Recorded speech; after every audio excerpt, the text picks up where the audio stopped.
नमस्कार, आप first look Bihar देख रहे हैं और मैं हूं अभिषेक रंजन। बीते दिन मुजफ्फरपुर के समरनालय परिसर में कांटी थाना क्षेत्र के कांटी कस्बा निवासी बिंदालाल गुप्ता ने आत्मदाह कर लिया था, जिसका इलाज के दौरान ही मौत हो गई थी। लेकिन मौत के बाद जो है अब राजनीति भी गर्म हो गई। लेकिन सबसे बड़ा सवाल है कि आखिर बिंदालाल गुप्ता ने आत्मदाह क्यों किया और उसके मौत के जिम्मेदार कौन है। इसी के लेकर बातचीत करने के लिए आज हमारे साथ पैनल में जुड़े हुए हैं वीरेंद्र राय जी, जो जन स्वराज पार्टी से किसान प्रकोष्ठ के अध्यक्ष है। वहीं दूसरी तरफ बात करेंगे तो प्रोफेसर अरुण कुमार सिंह है, जो राजनीतिक विश्लेषक है। इन दोनों से जानेंगे जिस प्रकार से घटना हुई है तो इस प्रकार की घटना और भी हो सकती है क्या, प्रशासन और सरकार इसका इंतजार कर रही है। तो सबसे पहले वीरेंद्र राय जी जानेंगे, जिस प्रकार से मुजफ्फरपुर में दर्दनाक घटना हुई, आखिर इसका दोषी कौन है, दोषी के लिए क्या कुछ कहेंगे आप?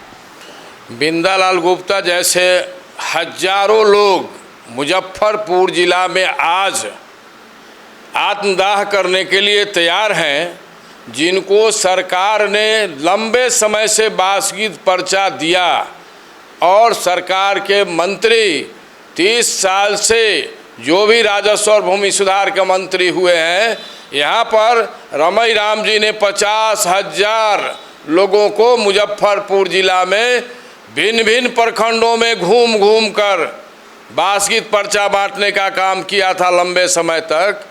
और एक भी लोगों के पोजीशन में आज वो ज़मीन नहीं है जो ज़मीन बासगीत मिला था उनको बसने के लिए। बिंदालाल जैसे हजारों लोग मुजफ्फरपुर में आज हैं जिनको बासगीत पर्चा रहते हुए भी ज़मीन मुयस्सर नहीं है, जो आज तक घर नहीं बना पाए। इंदिरा आवास और प्रधानमंत्री आवास का लाभ उनको इसलिए नहीं मिला कि उनके नाम ज़मीन नहीं था, उनके कब्जे में नहीं था। लेकिन सरकार ने तो बासगीत पर्चा दे दिया, चाहे श्मशान का हो, कब्रिस्तान का हो, हत्ता में हो, कुआं में हो, चौड़ में, चांचर में बांटने का काम किया, लेकिन दखल कब्जा आज उनका नहीं है।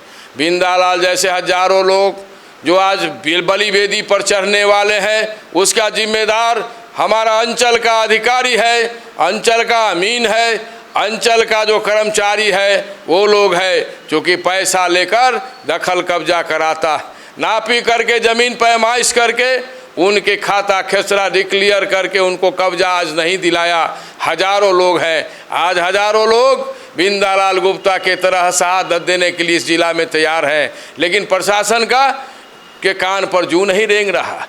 DCLR के यहाँ देखिए हजारों केस लंबित है, अंचल में देखिए हजारों केस लंबित है, थाना में देखिए हजारों केस लंबित है, कोर्ट में देखिए ज़मीन का मामला से कोर्ट भरा हुआ है। ऐसी परिस्थिति में जो बिंदालाल गुप्ता जैसे हजारों लोग हैं जो आने वाले समय में आत्मदाह और अनशन करके मरने वाले हैं इस जिला में।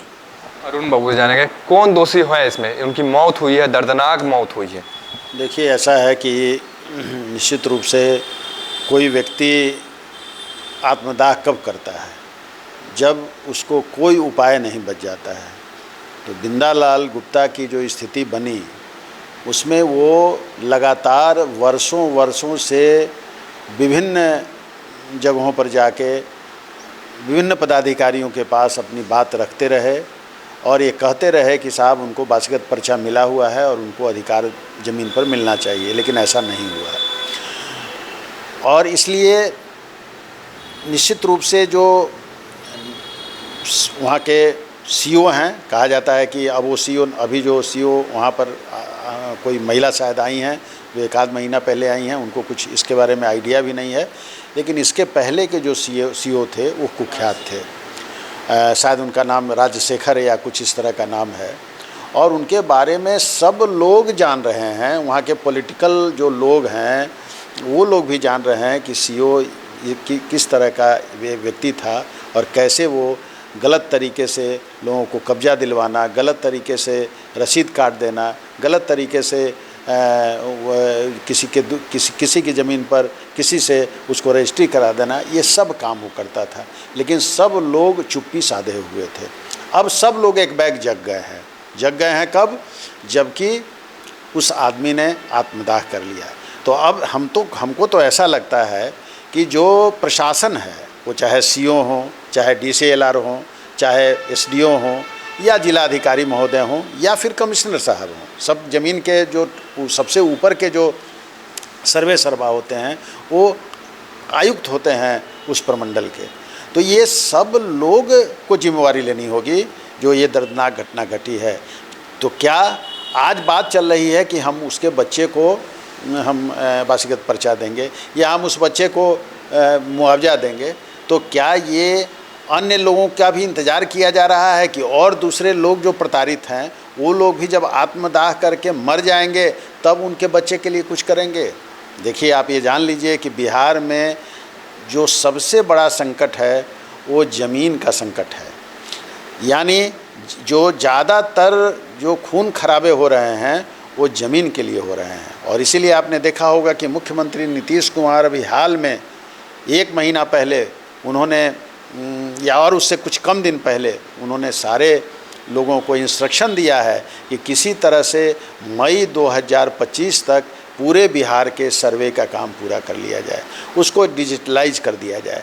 लेकिन नीतीश कुमार जिन पर सबसे ज़्यादा विश्वास करते हैं वो उनके नौकरशाह हैं, और यहाँ के नौकरशाह जो हैं वो कुछ काम नहीं करना चाहते हैं बल्कि सारे कार्यों को उलझा कर रखना चाहते हैं। अभी आपने देखा है कि जो दिलीप जायसवाल जो उसके भूमि सुधार के मंत्री हैं बिहार के, आज अखबारों में आया है कि उन्होंने साफ साफ स्वीकार किया है कि पूरे भूमि सुधार विभाग में भ्रष्टाचार व्याप्त है और बिना पैसे के कहीं कोई काम नहीं होता है। ये मंत्री की स्वीकारोक्ति है, बिहार के मंत्री की स्वीकारोक्ति है। तो अब कहाँ कोई जाएगा? जब बिहार का मंत्री कह रहा है कि साहब पूरा भ्रष्टाचार है, तो निश्चित रूप से इस तरह की घटनाएं लगातार घटेंगी। और बिहार में जो, जैसा कि मैं बार बार कह रहा हूँ कि बिहार में ज़्यादा जो क्राइम हो रहा है, ज़्यादा लोग जो मारे जा रहे हैं, उसके पीछे में कहीं ना कहीं ज़मीन का विवाद है। और अब तो एक ज़मीन का व्यापार भी, ज़मीन एक व्यापार के रूप में, ज़मीन कभी व्यापार नहीं था लेकिन अब ज़मीन व्यापार के रूप में आया है। इसलिए आप देख रहे हैं आए दिन मुजफ्फरपुर शहर में ज़मीन को लेकर हत्याएं हो रही हैं और बड़े बड़े लोगों की यहाँ हत्याएं हुई हैं। हमारे जो पूर्व मेयर हैं जो समीर कुमार हैं, उनकी भी हत्या हुई, उसमें भी कहा जाता है कि ज़मीन का ही मामला था। तो ये ज़मीन के माफिया जो हैं, यहाँ के बड़े बड़े राजनेता जो हैं वो ज़मीन के माफिया बन गए हुए हैं और उस राजनेता के जो इर्द गिर्द चट्टे बट्टे हैं वो सब लोग ज़मीन की माफियागिरी कर रहे हैं। इसलिए निश्चित रूप से सरकार को चाहिए कि सरकार इस पर एकदम कठोरतापूर्वक कार्रवाई करे।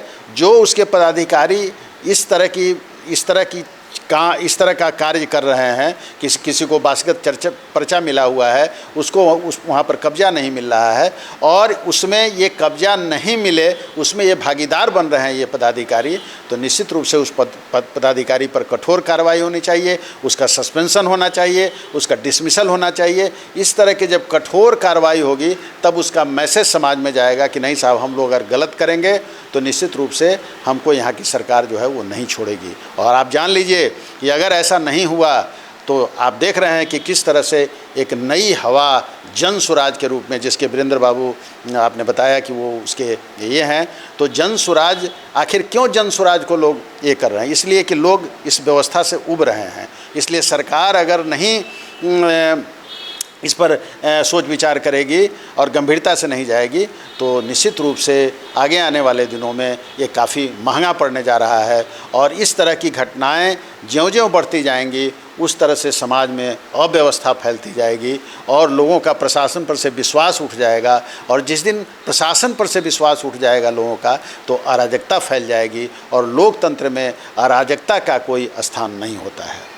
वीरेंद्र बाबू जानेंगे। अरुण बाबू ने कहा, अरुण कुमार सिंह जो प्रोफेसर हैं, उन्होंने साफ तौर पे कहा है कि सरकार को इस पर कहीं ना कहीं निर्णय लेना चाहिए। लेकिन आजकल के अधिकारी को देखा जाता है, अधिकारी जो है वो विधायक मंत्री के नहीं सुनते हैं। वीरेंद्र जी, विधायक मंत्री के अधिकारी नहीं सुनते हैं? निश्चित रूप से विधायक मंत्री और किसी सामाजिक कार्यकर्ता किसी दल के हों, चाहे वो जदयू के हों, राजद के हों, भाजपा के हों, सपा घचपा, जितनी पार्टियां हैं, इसके जो छोटे स्तर पर, प्रखंड स्तर पर जो नेता है, कार्यकर्ता है, उसकी कोई अहमियत नहीं है। क्योंकि नीतीश कुमार स्वयं अपने मंत्री और एमएलए का कोई अहमियत नहीं देते हैं, जिसके कारण उनके अधिकारी भी कोई अहमियत नहीं देते हैं, उनकी बात कोई नहीं सुनते हैं। लेकिन कार्यकर्ता के लिबास में जो लोग दलाल है ब्लॉक का, थाना का, जिला का, उनकी तो चलती है, क्योंकि वो अफसर से मिले हुए हैं, लोगों से पैसा ऐंठते हैं और उसका अफसर का जेब भरते हैं, इसलिए उनका तो जय जय है।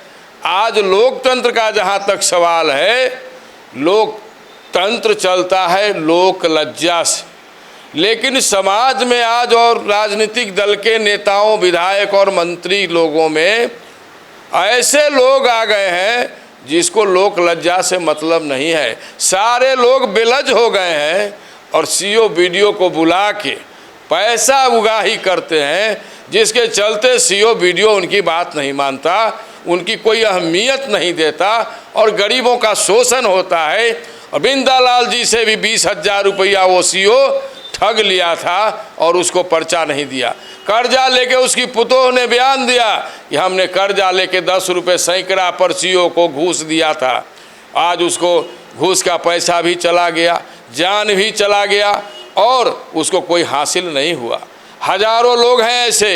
यदि तुरंत तहकीकात करके राजनीतिक दल के कार्यकर्ता और तमाम लोगों से मेरा आग्रह होगा कि दूसरा कोई आदमी आत्महत्या और आत्मदाह न करे बिंदालाल जी के तरह, इसलिए सामाजिक कार्यकर्ता का भी कोई दायित्व है।